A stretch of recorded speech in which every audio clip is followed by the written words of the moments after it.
Welcome to the Keller-Lytle Gallery of New Haven. Our current exhibition, Pest Control, features graphics by William Kent and sculptures by Gar Waterman.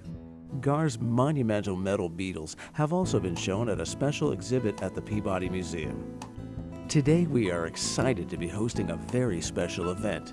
Judith K. Liebmann, a poet who lives in Branford, Connecticut, will be reading a section of old and new poems. Her work has been published widely, including in the New York Times, the Cream City Review, the Laurel Review, and most recently in the February issue of Scientific American. First of all, thank you for that lovely introduction, and thank you for inviting me to give this reading. And thank everybody else for coming on this drizzly, miserable Sunday. It's been a wonderful experience to know Gar and Thea and to share in their enthusiasm, not only for their own art, but for everybody else's. So I'd like to begin with a poem that's actually a wish fulfillment for this poet, sending her babes out into the world.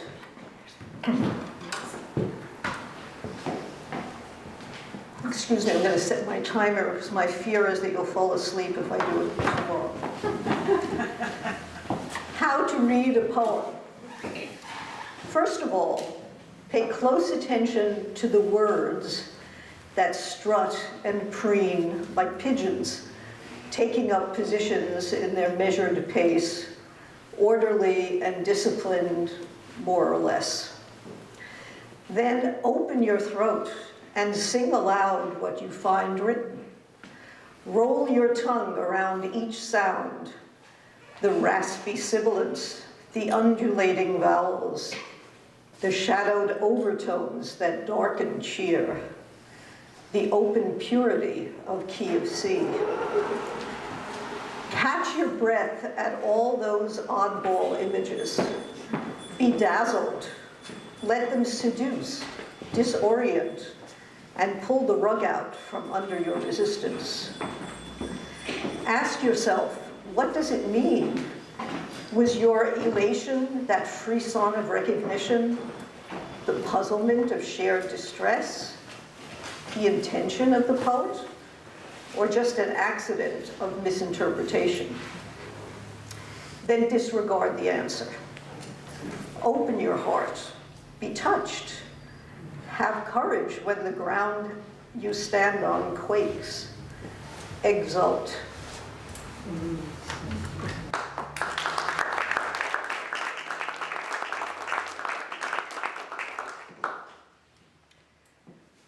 So the next poem, to my great delight, was published in the Scientific American last month in the February issue. And I've been reading the Scientific American since I was 12 years old and never thought that I would ever appear in their pages. But thanks to Dava Sobel, who you might have heard of, she wrote some wonderful books, among them Galileo's Daughter and Longitude. She is the new editor of a column in the Scientific American that's devoted to poetry called Meter. And that's where this appeared. And the poem itself was inspired by an experiment at the Fermi Lab accelerator. I'm going to tell you all this because otherwise it'll be just too hard to do. And it's called Muon Minus 2. Muons are chubby little quantum particles about the size of an electron that pop in and out of existence and do that naturally, but the people at Fermi wanted to do it purposely because they wanted to measure how long the muon actually exists when it has three things. It needs mass, it needs spin, and it needs a charge. And when it has all those things, it's in a wobble. And the wobble is this moment, a real tiny little moment, a fraction of a millisecond when it's alive. And then it dissipates into its parts. And the physicist wanted to test the lifespan of this muon to make sure that the grand theory that they had evolved and invented in the past century was stood up to the actual measurement. the grand standard theory of physics. You can guess that it didn't. The muon lived way longer than it was supposed to, and everybody got into a terrible kerfluffle, and some of the more inspiring reactions were rubbing your hands and saying, okay, now we've got some stuff to look for. So that's the context of this particular poem. I should also point out that it's in the form of a ghazal, which is an Indian and then Arabic form of a poem, which has no rhythm, but it does have couplets, and the last line of each couplet has to have the same word, which in this case, which you now understand why, is wobble. Elective affinities, ghazal of the muon. The muon's aberrant behavior and extended quantum particle wobble upends the standard theory, creating in physics an existential wobble. Normally a wave-like excitation spinning through Higgs' gravitational field, unless caught and entangled in a moment of viable wobble. Endowed with inertia and mass by its fellow particles' embrace, a short-lived liaison, alas, for it soon decomposes in an unavoidable wobble. Mathematical equations calculate how long the muon dances go on. What fraction of a millisecond until its final metaphysical wobble? The calculations are precise, just wrong. Held in the mesh of gravity and spin, a skein of quantum magnetic charge, the muon persists, outlives its foreseeable wobble. In the pull and twitch of particle affinities, knitting and purling the fabric of the universe, something has not been accounted for that prolongs the muon's mortal wobble. This flouting of what we think we know requires us to think again, to ponder what unknown matter, lepton, quark, or boson, explains the muon's extendable wobble. The enigma entwines us all in our own life's brief entanglement, anchored between infinities small and large. We too hover, then fade in a final fatal wobble. Do we then spin on, subatomized in the quantum particle soup? Does immortality in fact exist in the blips of an electromagnetic celestial wobble?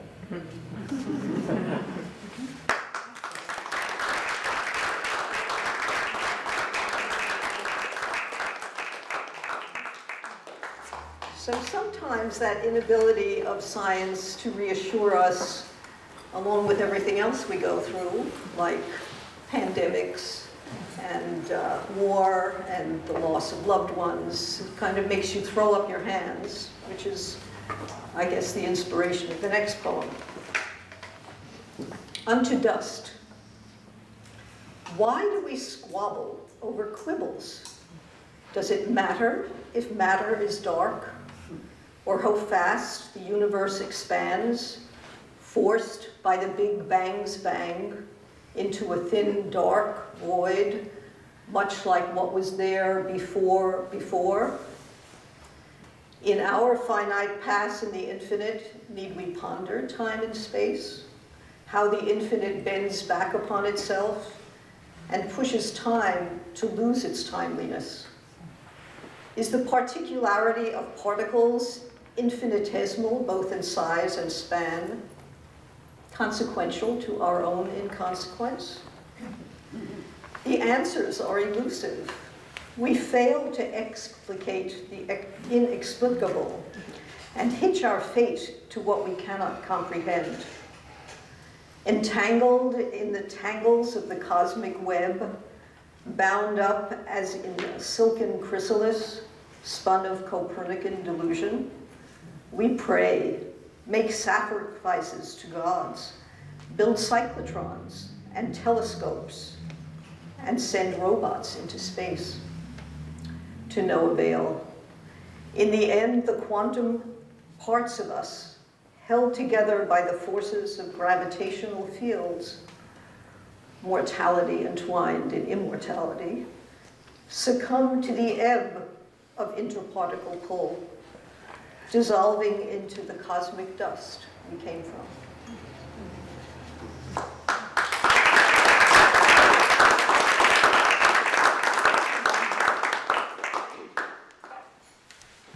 There are, however, times when the universe and us seem to be in harmony. So if you've ever gone swimming on a dark night in the Sound at the end of the summer when everything is warm, you may have experienced a wonderful phenomenon called bioluminescence. So when you touch the water, little creatures who have this bioluminescent ability will shine and flicker about, and if you wave an arm, you get an arc, and if you swim, you're swimming in a cloud of this wonderful bioluminescence. On the beach under a night sky. How far away and long ago everything seems. They say the stars whose radiance I embrace have been dead for eons. Their beams just an illusion, collapsing time and space. Yet here, under that arc of glittering dead light, my feet anchored in the still warm sand, held firmer by Earth's pull and the thick air of night. I stand alive to the lure of the surf's insistent murmur. I wade into the dark matter of the velvet sea, fall forward into the water with outstretched hands. From my fingertips, as if suddenly thrown free, a wake of tiny glitter balls spins off in strands. With each stroke, the luminescence blooms anew, as dinoflagellates and moonlight jellyfish, living creatures of the deep, gleam a delicate earthly blue. Mimicking the firmament for which I have been grieving, their glow suggests that close at hand, celestial life exists, that even in this time and space allotment, it persists.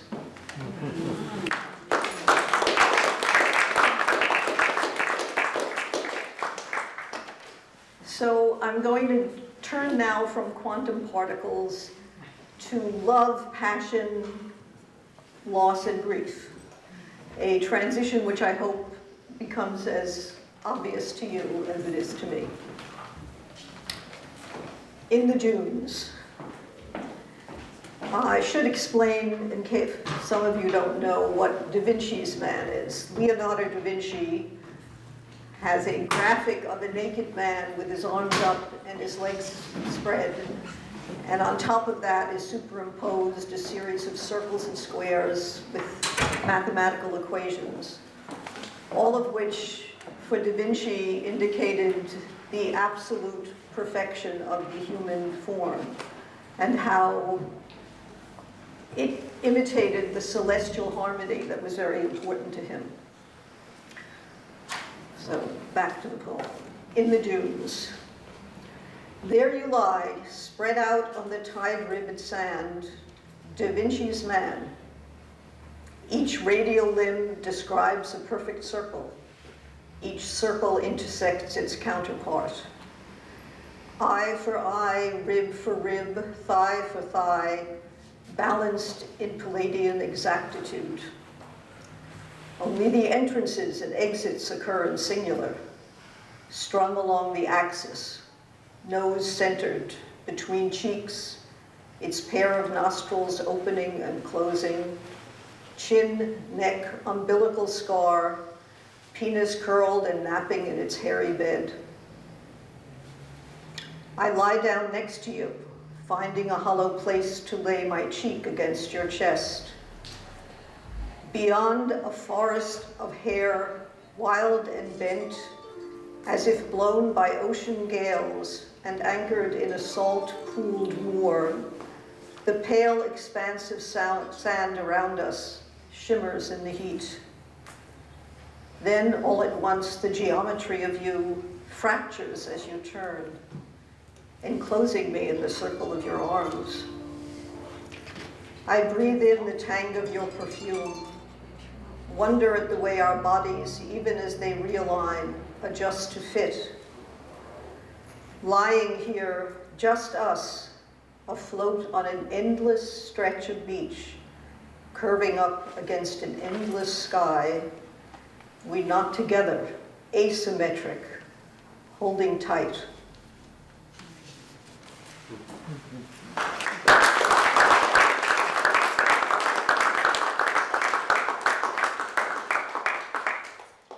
So as those of you who are fortunate enough to know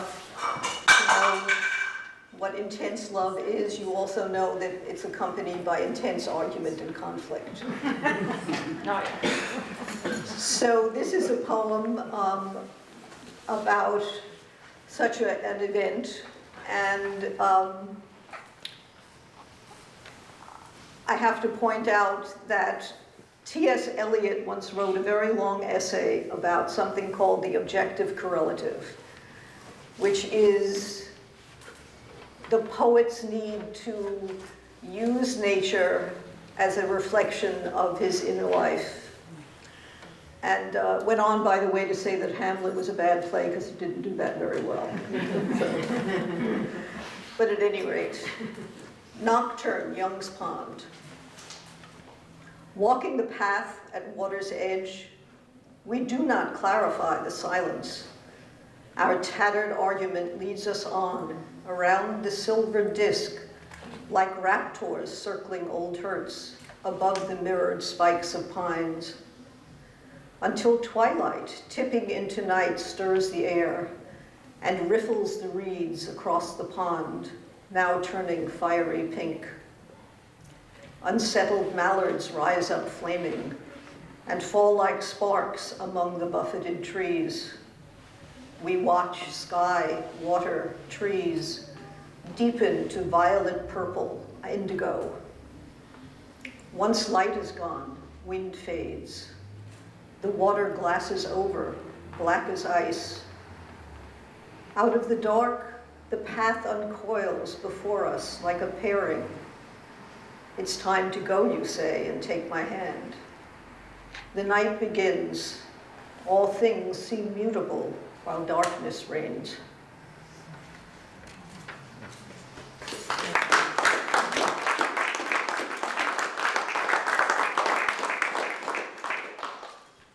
So I think also that love, particularly mature love, sometimes transcends what we would call passion.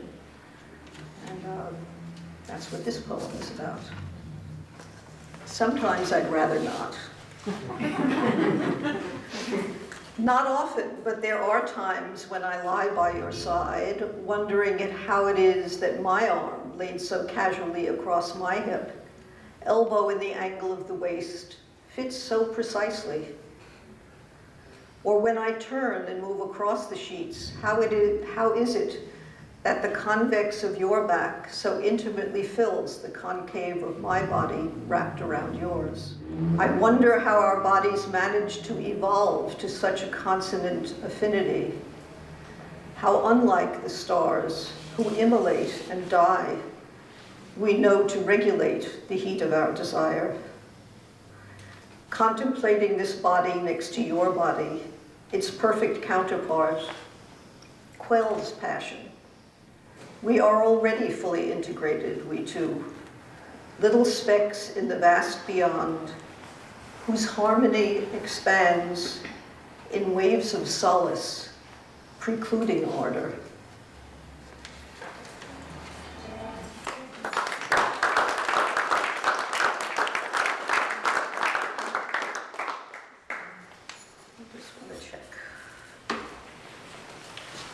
So I would like also to read a kind of a love poem about my parents, who, like many of us, had very much an idealistic youth, full of passion and planning, and then they fell in love and married and then settled down to having to earn a living and raise a family. But I don't think love succumbs to that. My mother dancing. When young, before she met my father, she wore transparent gauze draped artfully around pearlescent shoulders and danced arms akimbo, swaying, interpreting a la Isadora, whom some say she resembled.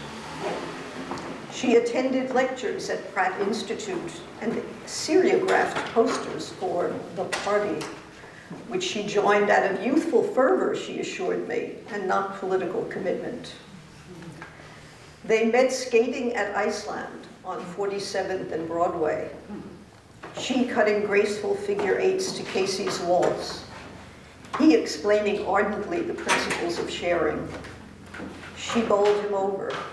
He swept her off her feet. They married. He took to selling real estate and she to keeping books. Their living room had matching table lamps and a green damask sofa and a tall Queen Anne armchair my father hid behind on Sunday mornings, playing hide and seek. Later in the kitchen drawer, I found a photograph of them, standing in a garden, face to face, leaning on a trellis draped with starry blossomed clematis. Their arms together made a circle, his hand touching the place behind her ear, her hand resting on his arm.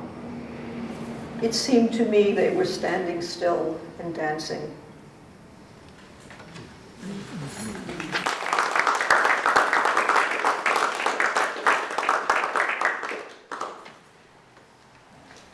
So along with great love often comes loss and great grief. When my husband died a little over a year and a half ago, it provoked a lot of feeling, and this poem reflects some of that. Death by black hole. Do you also wake up dreaming that someone that you loved, still alive or perhaps dead, wanders too close to the edge of ultimate darkness, so dense its gravity allows no light to escape? A predator lurking in the graveyard of the firmament, patiently waiting to inhale every bit of what had once burned bright. In the dream, it all gets sucked in, emptying the heart, longing, rage, guilt, the sweetness of a whispered voice, and the butterfly touch of an eyelash, the surprise of the first conversation or the sorrow of the last, all gone. It begs the question, what is worse, the pain of remembering or the fear of not?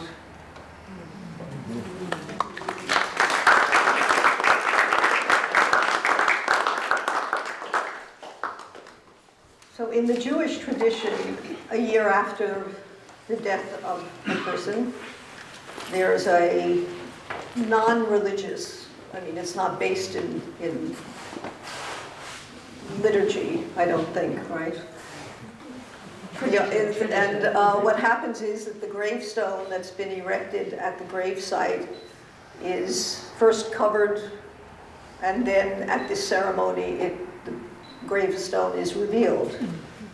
And there are certain prayers that are said, but you kind of have options. And people traditionally, when they visit a gravesite, Jews, they take stones and place them either on or next to the gravestone to indicate that they have been there and that they're not forgetting the person who died. So this is a poem that I wrote to read at my husband's unveiling. The unveiling. The year rounds up upon itself. I gather beach stones, heart-shaped like a treasure hunt. I find a basket large enough to carry them. From the dark edges of the garden, I harvest moss to line the basket. Bitter green, a cushion for the stones. In the cemetery, amidst the red buds, leafless bloom, your granite monument rises, an apparition draped in white. Your name beneath the covering, once written in the book of life, is now, lest we forget you, carved in stone. Prayers are said. El Malach Rahamim, grant my beloved a soft landing on the wings of your divine presence. Let him shine forever among the host of dead or dying stars, emblazoning the firmament, illusion of heavenly light. Let him lie serene and undisturbed while his body molders in his wooden box, but take the rest of him, all that persists, into the shelter of your embrace, there to reunite with the flame from which his spark was thrown. From the basket of stones, honed and shaped by sea and sand, we each choose one to serve as talisman. Hard and solid and smooth in the hand, lined up one after one and one upon one, ramparts and towers, a fortress against forgetting. Now you, if you are indeed the one, turn your attention to us, the bereft who live on with holes in our lives. Help me to retrieve the him who was before the frail and dwindled lonely him I tended while we spoke of all things you. He gave you credence, so help me to recall the warmth and dryness of his hands and how he swam ahead of me to ward off jellyfish. Have him come to me in dreams. We could sit in the garden with a glass of wine, aroused to lively conversation by the ironies of daily life. Or he could whisper in my ear words of love and tell me he in general forgives me, and if I open up to life without him, he approves. You are indeed the one. If you are indeed the one, let him not fade from us. Share whatever parts of him you keep alive and close. Be generous with the blessings of his memory.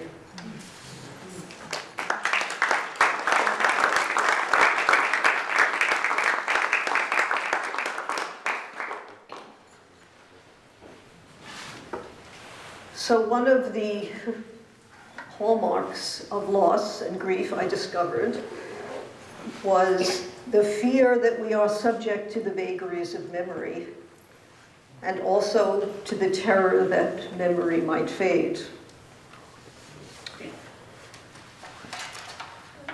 This poem was written out of a feeling like that. This night I wake up dreaming. In deepest sleep, I find myself alone, strolling in a landscape so familiar I must dream it up night after night. I walk unrushed along a cliff-edge path, above a beach where mobs of sanderlings scurry after ebbing waves, in search of stirred-up isopods to eat, back and forth, pecking with their pointed pencil beaks. The path descends along a stretch of dunes where sedge grass grows in tufts, down to water's edge. There are seashells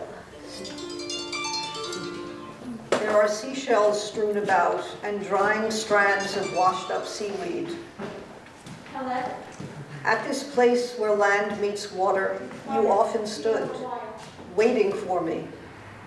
We would linger side by side, our feet washed by the waves, sinking into dampened sand that seemed to anchor us forever to that spot. But this night, in my dream, before I wake, I know I will not find you waiting. even there your presence wanes beyond illusion or recall. How is it I can dream a landscape so precise and comforting and real, but cannot conjure you?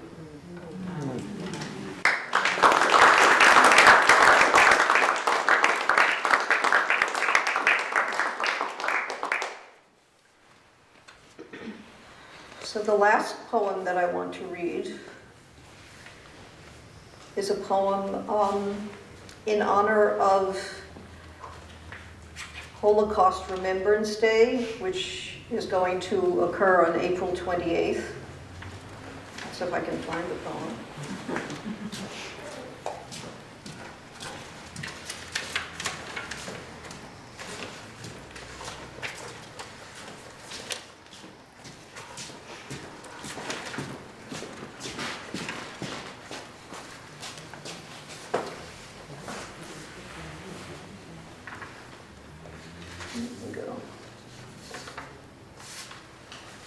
So Holocaust Remembrance Day is dedicated to a man named Hirsch Glick.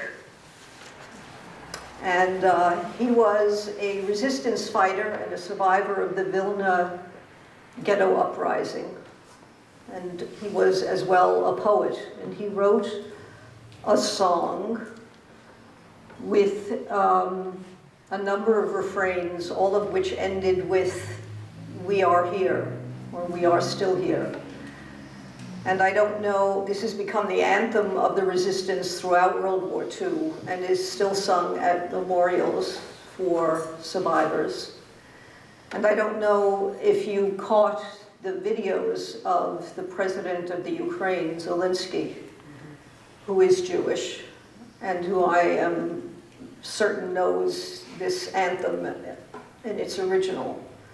And he also repeated again and again at the end of what he was saying, "We are here." So it's something that has lasted for 100 years almost. Holocaust Memorial Day. Snow in April, not quite out of season, still surprises. I listen to the silence as flakes like lacework curtain the night air. The snow piles on. Pines bend and creak under the weight. Long branches of balsam overhang and sweep the ground. Hunched together, they glow in the light of the street lamp. A congregation in white shawls swaying in prayer to the lamentations of the wind. In the morning, the sky is a cloudless blue. Sunlight brightens the dry air. My robust and rosy children, survivors into the 4th generation, in boots red and purple but no jackets, run, making tracks in the snow. They throw snowballs at the dog, who jumps into the air to catch them. With hockey sticks from the shed, they beat away the pillows of snow still weighing down the trees. A puff of white powder and a branch snaps up into its accustomed shape. Laughing, the children liberate the trees, one by one. The sound of their laughter rises. The joy of the living, a comfort to the dead.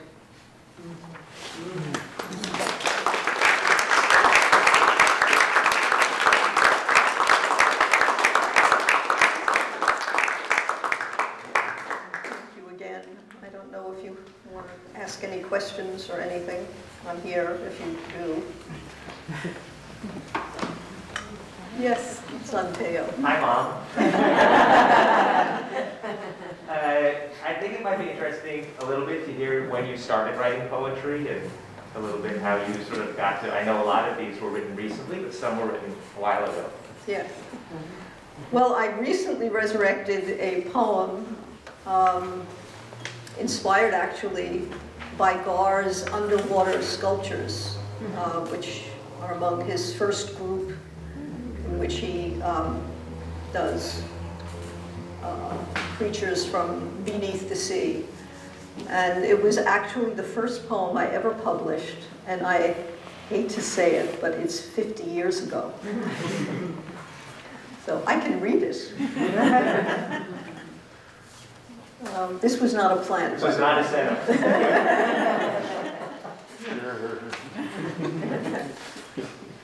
It's called Lionfish. All day we floated face down in the Red Sea, watching small fish flutter like blossoms, blown by currents of the reef.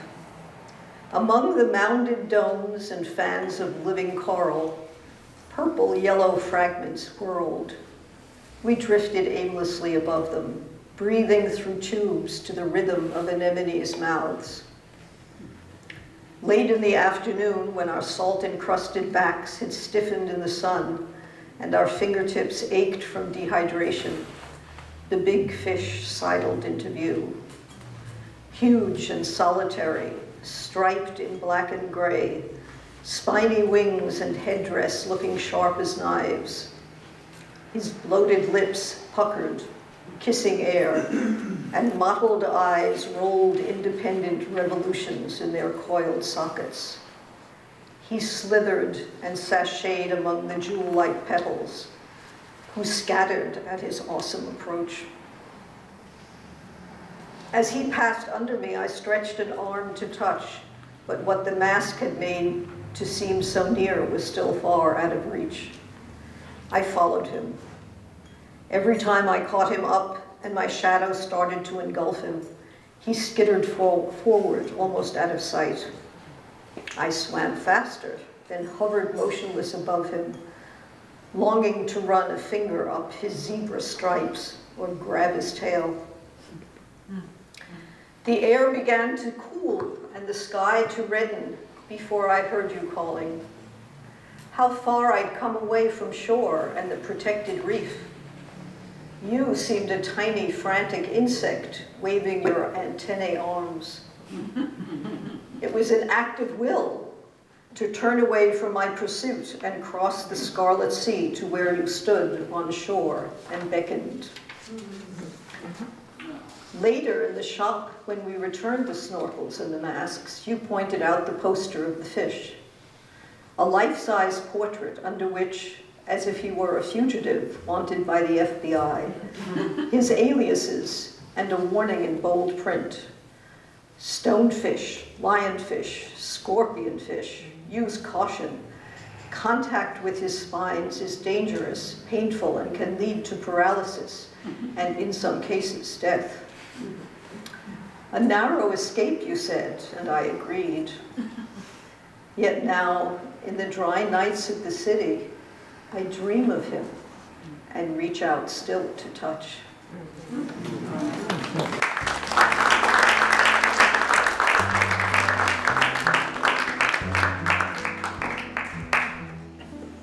Thank you. The theme of the work she has chosen for today revolves around a uniquely modern existential question. In the newly revealed, ever-expanding universes in which we find ourselves, both infinitely large and infinitely small, how do our own lives, our joys, and our sorrows fit in? Perhaps it is only a poet who could attempt to explore those questions.